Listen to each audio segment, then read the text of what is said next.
Dhaka premier লিগে আগের ম্যাচে ভালো করেও হার নিয়ে মাঠ ছেড়েছিল প্রাইম ব্যাংক ক্রিকেট ক্লাব। পরাজয়ের সেই আক্ষেপটাই যেন রোববার মিটিয়েছে ডিপিএল এর এই শক্তিশালী ক্লাবটি।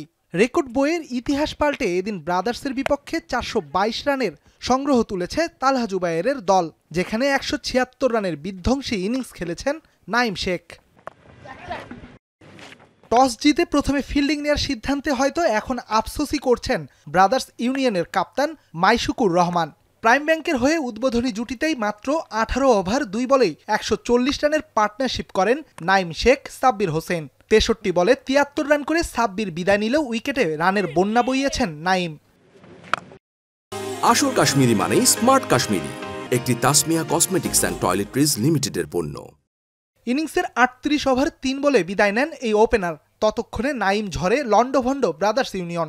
১২৫ বলে ১৮টি ৪ আর ৮ ছক্কায় ১৭৬ রান করেন তিনি।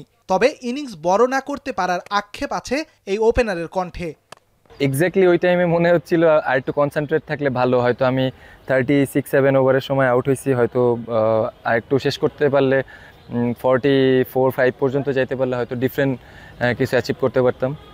১৭৬ রানের ইনিংস খেলে লিস্ট এ ক্রিকেটে দেশের ব্যক্তিগত সর্বোচ্চ রানের রেকর্ডে সেরা ৪-এ উঠে এসেছে নাঈমের নাম। তবে এটিকে নিজের সেরা ইনিংস মানতে নারাজ তিনি।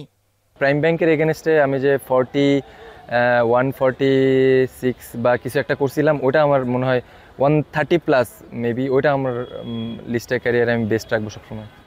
লিগে ৩ ম্যাচে ২ জয় আর ১ পরাজয়ে ৪ পয়েন্ট নিয়ে টেবিলের শীর্ষে আছে প্রাইম ব্যাংক। জয়ের ধারা অব্যাহত রেখে শিরোপা জয়ী নজর দিতে চান নাঈম শেখ। রেদওয়ান শাওন, এখন, ঢাকা।